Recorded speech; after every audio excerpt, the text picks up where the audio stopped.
Welcome back for another exciting deck profile. Yay! So today, I call it Giants R Us, why not?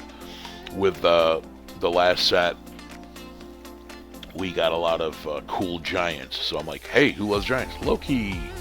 So generic Valhalla ruler, new Valhalla. So with all the new runes and a few new giants, I'm like, why not? We don't really care about her at all. It's just the name. That's all we give a crap about. Divinity 10's not bad, and that's really all she does. We run no awakening. So with the ATD that reunited Loki, this one's pretty good and can actually act as a finisher. It's not bad. Each other player loses 200 life. You gain 200 life. Till end of turn, you can't play another card named Soul Consuming Spiral. But, you copy it X times for X the number of cards that were put into your graveyard from non-removed areas this turn. Otherwise, Athenia's spells are really good. Obviously, one black, put the top 5 cards in, but we don't care about that. Because in our rune deck area, we run the granddaddy of mill cards, self-mill cards. Mill 10 for 1, love it. So your primary win, if you can pull it off, is, get a harvesting season out, and then maybe, because this also does have remnant.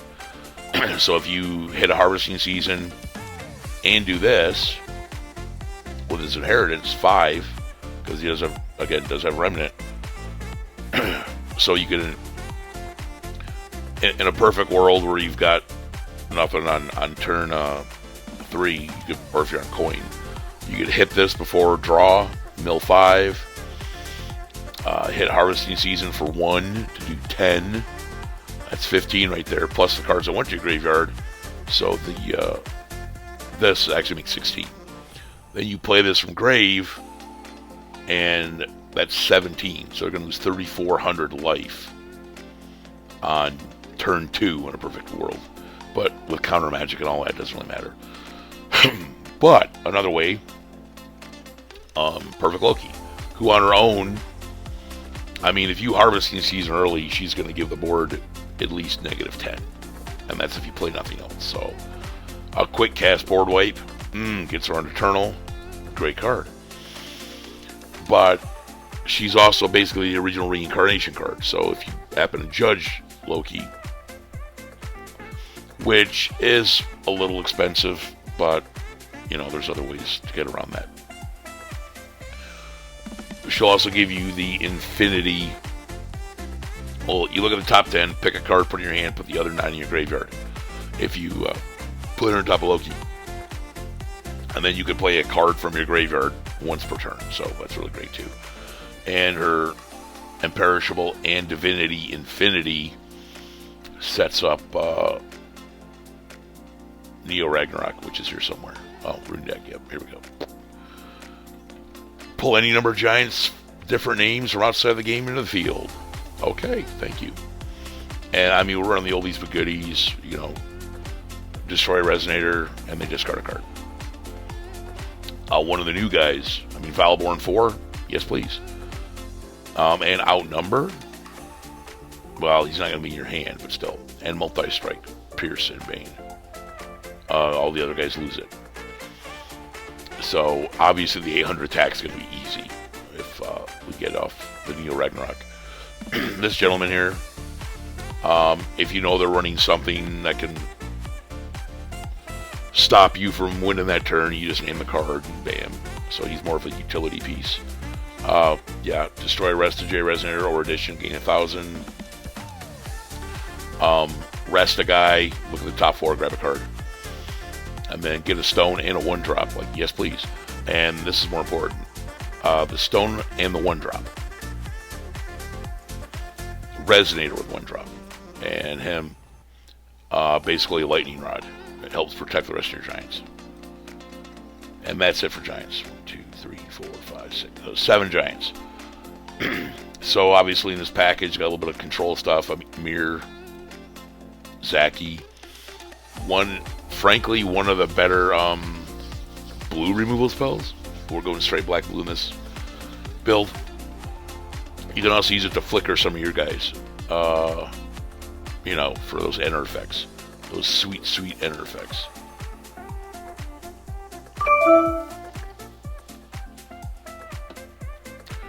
And then, because we are filling our graveyard up so much, there's just a couple Soul Eating Curses in there. Just, hey, if we mill it, cool. We have an additional way to hit our opponent for that last bit of damage. Chubby for the card draw, because, you know, who doesn't love a Rabbit Ellis? A couple Raznables, you get a lot of decent draw, and you can play cards from the graveyard, so it's like, hey, stop some enter effects. Or for his inheritance. Fates are United, just to help slow them down a little, and again, their non-regalia loses barrier, so it lets you target stuff, especially like Misty Dragon. Knockout Punch, or Uppercut Treatment, sorry, because, yeah, we like getting rid of annoying dudes. Vacus, because he's just amazing, and he's in our colors. And he's great to sack to Chubby if you don't need him before you play another, because, and this came up, the biggest thing about Vacus, this card gains the following abilities as long as you don't control another entity named Vacus. So if he's in play, you go to play another one, you're not going to get the enter effect. So that's important. You're going to want to have a way to get rid of him if you're playing a second.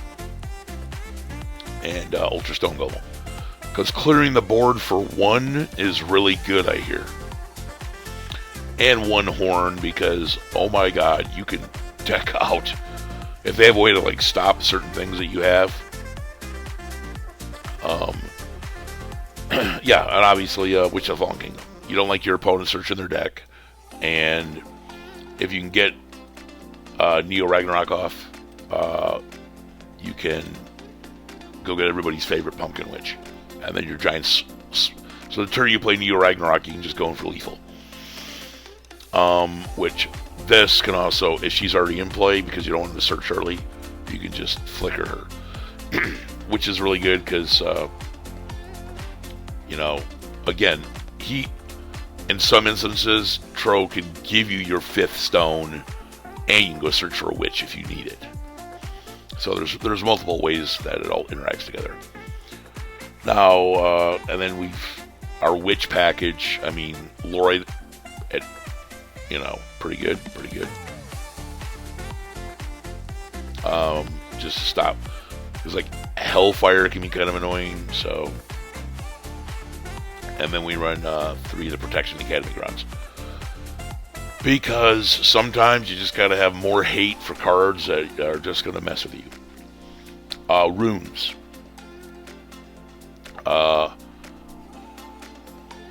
This is just in here for, you know, just to be able to, like, whenever a non-token resident enters the field, copy under your control. If it's, like, really late game, you could play this, and then Neo Ragnarok, and, like, you basically get all your giants times 2. Yes, please, thank you. But the big thing is the enter effect. You want to just clear your opponent's board if you need to. This one's really good. I like the attack of target J resident becomes 0 till end of turn. If you have exactly 3 cards in your hand, flip a card in your rune area face down. Now, the only actual runes are running are Neo Ragnarok, Farewell Smile, and Harvesting Season. Harvesting Season, most people are probably just going to let happen, so you mill your 10. But if they can somehow stop Neo Ragnarok, this is really a really good way to get it back down. Because we're also running Velgot's Secret Surveillance. And the ability to remove any number. So, in other words, there's lots of draw in the deck, and you can just have 3 cards in your hand whenever you want. Plus the ability to produce a will to pay runes and chants and judgment processes is really good. Because that can, you know, you can judge Loki a turn earlier, you've got will to play the farewell to smile or whatever. So, lots of utility on that.